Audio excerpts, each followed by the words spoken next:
What is going on, friends? Welcome in to another edition of the Sports Cubicle and Sports from the Couch. I'm your host, Mike Mercado. Thank you so much for making us a part of your day. I hope each and every one of you here in the United States has enjoyed your Memorial Day. Hopefully, it was safe and sound. You got to rest, you got to make some money, you got to enjoy some food. And of course, for all those that served and for those who lost their lives protecting, defending our country, of course, we say thank you. We salute you. And none of this is possible without the freedoms that we have in a very complicated, sometimes bratty country. It is nice to know that we have these freedoms and we don't have them without the brave men and women who served our country. So for those who are still with us, those who are still serving, those who did serve, and of course, those who lost their lives serving us, thank you so much. And thank you to your families for all the sacrifices that you've done for us to enjoy these moments. And that's what we're going to do here. We're going to enjoy this, a little treat on Memorial Day as we are here in the nursery studio. The last video I'll be doing until the baby comes. So I will be a dad when the next time you see me. So interesting enough. So I think the best way to do this is talk about some fun and a very, I think, thought-provoking, if you will, conversation. And that is that the NFL owners a few days ago, almost a week ago, the NFL owners vote to permit players to participate in the 2028 Summer Olympics flag football. This is from Grant Gordon on NFL.com. NFL players will be going for gold in the summer of 2028. NFL owners passed a resolution 32-0 on Tuesday at the spring league meeting that will allow league players to try out to participate in flag football during the 2028 Summer Olympics in Los Angeles. A maximum of one player from each team will be allowed to participate in each club's designated international player is also permitted to take part for his country. Quote, I think this news represents a great opportunity for the sport. For the NFL, Commissioner Roger Goodell told reporters Tuesday after the announcement. Quote, it's truly the next step in making NFL football and football a global sport for men and women of all ages and all opportunities across the globe. We think that that's the right thing to do, and this is a big step in the accomplishing just that.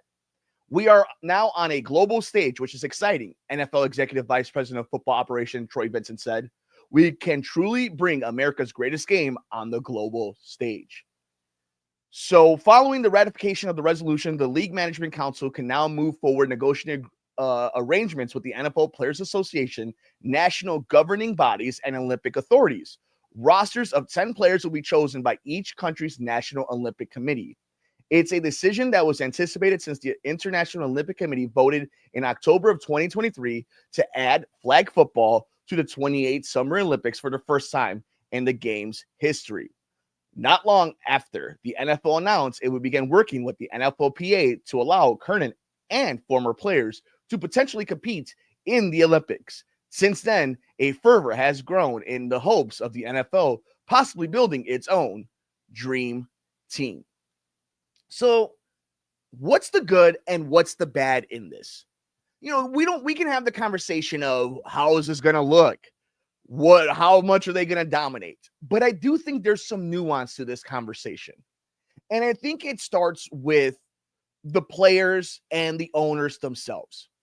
Because you see here in a 32-0 vote, the NFL owners, if we know nothing else, we know that the NFL owners don't do anything without intentions of benefiting themselves. So you have to start thinking to yourself, what are the NFL owners going to want when the CBA comes in order to allow players to continue to do this? What concessions on and off the record are NFL players and the NFLPA are going to have to do for the owners in order to allow players to play in the 28 Olympics? Are they going to add that extra game now? Are they going to add an extra playoff team? What are they going to do to get more bang for their buck? I think it was David Sampson on Nothing Personal over on Meadowlark over on the Dan Lebatard channel that he mentioned that the NFL owners are going to ask for something. And this is somebody who's cutthroat. He was the president of the Miami Marlins, took the city of Miami for a ride to get an overpriced stadium built, and they made a lot of money in that sale for Derek Jeter. So this is somebody who could care less about the fan bases or any of the sentimental stuff that we talk about. Pure business, ruthless guy. He's mentioned it, that the NFL owners did this because they're going to want to get something back. But it's common sense. You're paying these players a lot of money if you're any one of these owners. And you understand that something bad can happen on one of those fields. An ACL tear can happen. Anything from a minor sprained ankle that can linger throughout an entire offseason into the season to a torn ligament, broken bones, orbital bones, noses, like anything can happen. So you're allowing and you're granting your players the permission to go chase their dream. You're not going to do that. You're not going to put that risk out there without some form of reward. Let's talk about what the reward is. Obviously, it's the marketing. We've seen that the NFL has already decided to go global conquering missions by going to Spain, by going to London, by going to Mexico. Like they're doing the entire full force, full go charge to try to go global. So obviously, this is great for them in that aspect. Creating your own dream team, which we'll get to in a little bit when it actually comes to the players, but creating your own potential dream team, something that they'll make documentaries of for years to come, is such great publicity that you are putting equity in that's going to pay for you later down the road. And that's including right now, getting goodwill from the audience. All right, so for everybody watching right now, I'm going to use the dangerous word, the icky word that a lot of people, for some reason, certain type of people don't like to hear when we're talking sports, but I'm going to bring politics into sports right now because it is the Olympics. It's the ultimate political showcase when it comes to sports. The current president of the United States has never been shy of stating his opinion, however crazy or in some people's minds they believe is true, or even great points he's brought up when it comes to the NFL in Donald Trump. He has always made sure to have an opinion. Why? It's smart publicity to talk about the most popular entertainment entity in the country. But that's the point, is when the president of the United States is willing to talk about your product, you have to make sure you watch your P's and Q's if you're worried about, or if this case is a lot of the owners are friends with, that man, that person in that high position of power.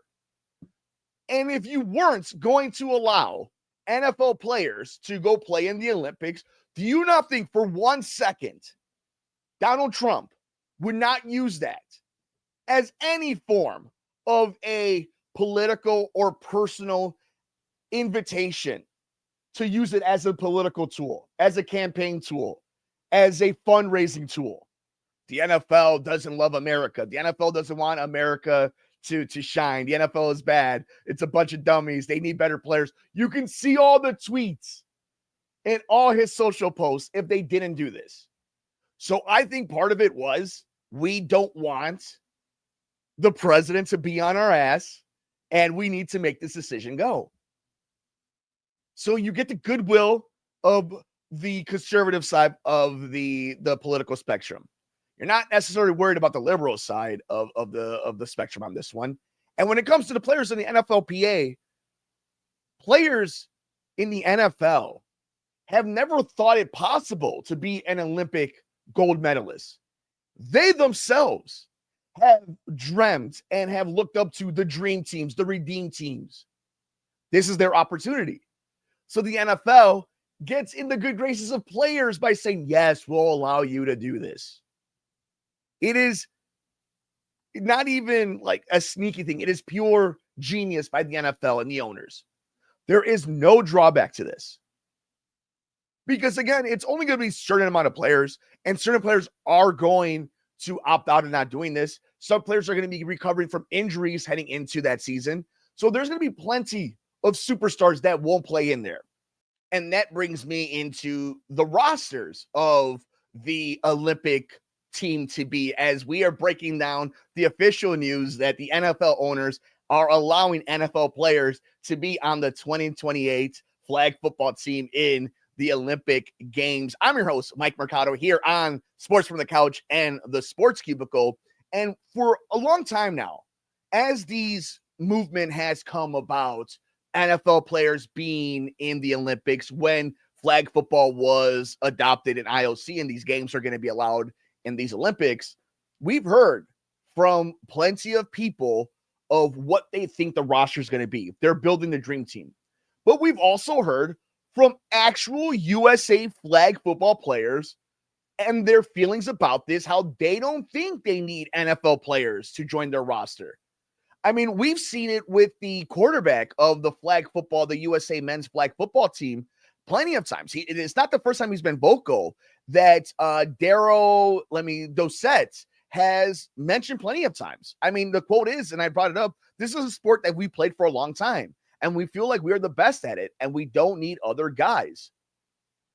So there's two ways to look at this roster situation. The obvious way, the most common sense way, the thing that is the most obvious, right, is Jalen Hurts, Lamar Jackson, Patrick Mahomes, Jamar Chase, Justin Jefferson, Saquon Barkley. Like, it doesn't matter who's on your flag football team.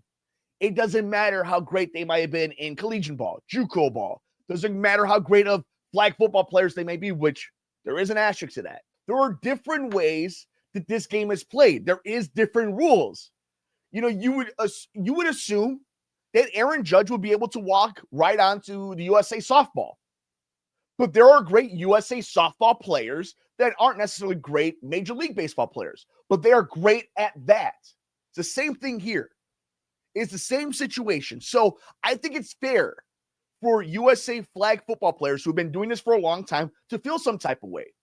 But I also think you have to be crazy and blind to not see the better football players are MVP Lamar Jackson, MVP Super Bowl champion Patrick Mahomes, MVP of the Super Bowl champion Jalen Hurts, Jamar Chase, Justin Jefferson, pound for pound, the best players in the NFL. You want to bring Myles Garrett into this? Just go down the list. Which players are the better football players? And that's no disrespect to the great flag football players that are currently on the USA men's team. This should be open trials, old school, high school football ways. But I think we all know what the reality and the outcome is going to be. But we have to be fair and acknowledge it is a specialty. It is not the same. It is more open, which may lend itself to the more athletic NFL players. But it is ignorant to just dismiss that it is essentially a different type of sport with similarities to the sport it came from. I think that is fair.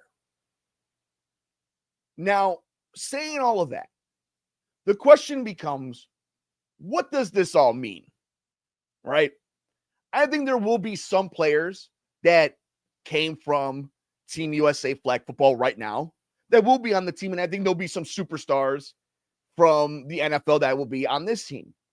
But 2028 is a long way away. That's a lot of seasons. So I think the names that we bring up now, they're not going to be the same type of player that they are as we're speaking of them right now. Patrick Mahomes, Lamar Jackson, Josh Allen, Joe Burrow, Jamar Chase, Justin Jefferson. Name your favorite player in the NFL. The life cycle is so short. We might be talking about, is it Jaden Daniels? Is it Caleb Williams? Is it Justin Herbert? Is it Bo Nix? Is it Drake May? Like, it's going to change. Will it be somebody that comes out of retirement? All of a sudden, is Andrew Luck going to be there? Does Megatron decide, it doesn't matter if I'm 40 years old, nobody's stopping me? Like, there's so much more that can happen to this because there's so much time still. So you get players that right now who may be all in on it because they understand their peak of their powers is coming right now. So they're going to strike while the iron's hot and get the goodwill. It's a fascinating story that's going on right now. And it's really fun to see how this all plays out because there is the opportunity for such a great sports story. The NFL Dream Team. The only question becomes is if flag football really takes off, is this the experiment? Is this the testing of the water of globalization of the NFL when it comes to the league proper? Creating a division in Europe, in Spain, and all that, right? But also, in order to be able to grow and nurture the next generation of football players beyond the youth in America, is by introducing and selling flag football to avoid CTE drama. And for that case, rightfully so, the worry of parents of their children getting CTE and long-term brain damage. Again, all this is fascinating and everybody feels like they're benefiting. The owners are getting their expansion. They're going to get their extra game. They get the goodwill of their fans, and they're trying to see how they can build the next breed of athletes. The football players finally get a legit chance to win a gold medal and put themselves the same type of platform and the same pedestal that they do NBA players. How many times do we have to see Tyreek Hill try to go after Usain Bolt, right? Like, well, now they can do it. We've seen players try to go on rugby teams. It's official now. They can win an Olympic gold medal in their sport. And for the fans, as well as the media companies, we get more football, real football. As degenerate as it is, we all win. And we say it's for the love of the sport, but it's for the love of the entertainment in which the sport brings us when we see such a dominating performance that we will, and we think we will, with this 2028 version of a NFL Dream Team in the flag football Olympic Games. But we want to know your thoughts. What do you think? Do you think NFL players should be on the flag football team? Do you think they're going to win gold medals? How many points do you think they're going to win? How do you think this all shakes out? Please like, rate, review, and share us, and leave a comment down below here on the YouTube channel at the Sports Cubicle. Get us wherever you get your favorite podcast at Sports from the Couch. Check us out every Sunday night on Chicago radio, WSBC 1240 AM and WCPT 820 AM. It's the Sports Cubicle on WCPT 820 AM and Heartland Signal. And if you want more Bears content, check us out over at Bear Era Podcast, brought to you by the Blue Wire Podcast Network, our great sponsors at Homage. It is EJ Snyder from Bootleg Football, hearing all from the Irish Bear Show, and myself breaking down all the major stories of the Chicago Bears and talking to some of the best national pundits and newsbreakers in the entire industry. Check us out on YouTube at Bear Era Pod. Enjoy the rest of your holiday. Please take care of yourself and take care of each other. I will see you after my baby comes here on the Sports Cubicle and Sports from the Couch. I'm your host, Mike Mercado.